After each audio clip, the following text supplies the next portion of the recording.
وأنا ولكن داود يالكوسو دواغا برنامج كحوكس تدوات كي جوهر تيفي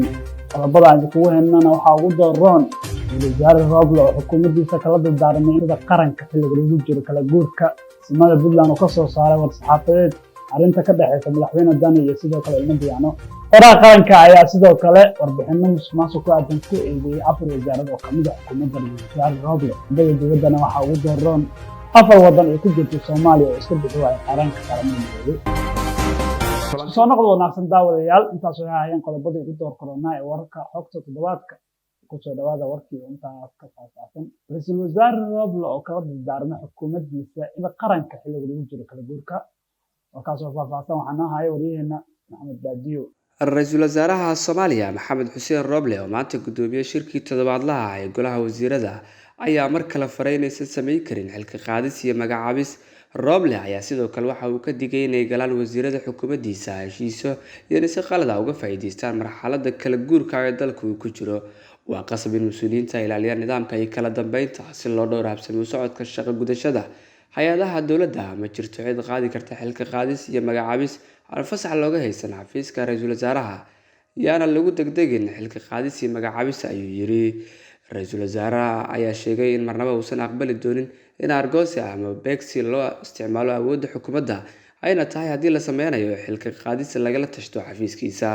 sidoo kale waxa uu mamnuucay in hantida qaranka loo isticmaalo si qalad ah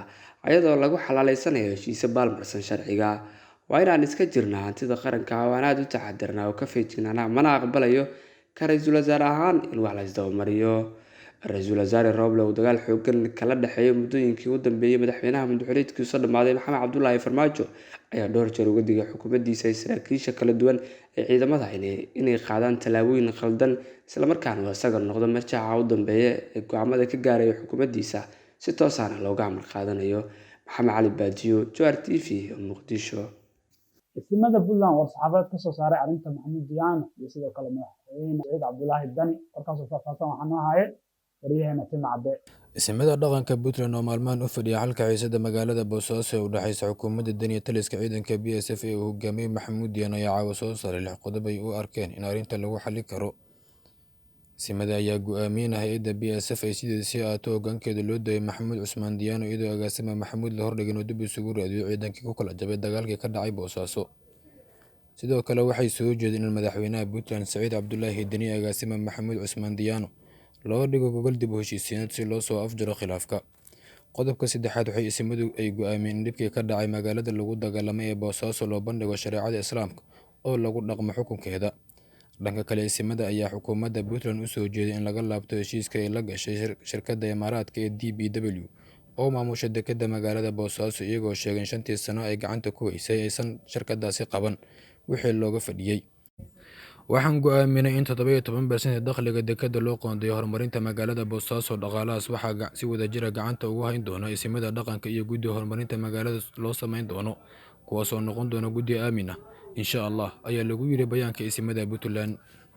toddobaadka qaranka ayaa sidoo kale eedeeyay afar wasaarad oo kamid ah xukuumadda ra'iisul wasaare Roble warkaas oo faahfaahsan waxaan ahaayeen wariyahana Maxamed Socod xafiiska hantidhawraha guud ayaa sheegay inay ku howlan yihiin hay'ado ka tirsan dowladda kuwaasi oo ku howlan talaabooyin aan waafaqsanayn hanaanka sharciga iyo dowlad wanaagga oo saameyn dhaqaale iyo mid horumarineedba ku leh dalka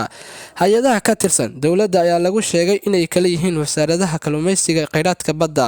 wasaaradda ganacsiga iyo warshadaha wasaaradda awqaafta iyo arrimaha diinta iyo wasaaradda gargaarka iyo maareynta musiibooyinka xafiiska hantidhawraha guud ayaa ku wargeliyay in la hakiyo bixinta ruqsadaha kalluumeysi iyo maraakiibta shisheeye iyo qandaraaska hubinta tayeynta badeecadaha oo aan loo mareynin hanaan sharci waafaqsan sida lagu yiri war-saxaafadeedka ka soo baxay xafiiska hantidhawraha guud ugu dambeyn war-saxaafadeedka ka soo baxay xafiiska hantidhawraha guud ayaa looga digay hay'adaha dowladda iyo mas'uuliyiintooda in lala xisaabtami doono sharcigana lala tiigsan doono Maxamed Muxuudin Abuukar Maxamed Taxab Jowhar TV Muqdisho afar wadan oo ay ka mid tahay Soomaaliya ayaa qaramada midoobay ku eedeysay inay iska bixi waayeen qaranka qaramada midoobay saddex wadan ayaa lacagahaasi ku gaaray malaayiin dollar saddexda wadan ayaana kala ah Venezuela oo kaalinta koowaad ku jirta ayaa waxa lagu leeyahay 39,810,761 dollar halka wadanka kaalinta labaad soo galnaya Iran oo lagu leeyahay 18,412,438 dollar halka kaalin saddexaad ay ku jirto Soomaaliya lagu leeyahay $1,446,363. Kiiskan ayaana imaanaya xilli Soomaaliya lagu eedeynaya inay tahay wadamada ugu musuqmaasuq badan caalamka, laakiin sanadadii ugu dambeeyay ee ahayd mid soo koraysa markii laga reebo 4 sano ee ugu dambeysay. Hagaag daawadayaal, halkaas ayaan kusoo gabagabeynaa barnaamijka xogta toddobaadka oo aad kala socotay JR TV. barnaamijka waxaa laga socodsiinaya anigoo ah Xamdaar Xuseen Axmed. intaan barnaamij lacayna aan ku kulmi doonana waxaan leedahay soo biirto si aad noola sii joogto waxaad u baahan tahay inaad page-keena like iyo follow aad tiraahdo ama aad subscribe saarato barta YouTube-ka aynu ku leenahay Jowhar TV.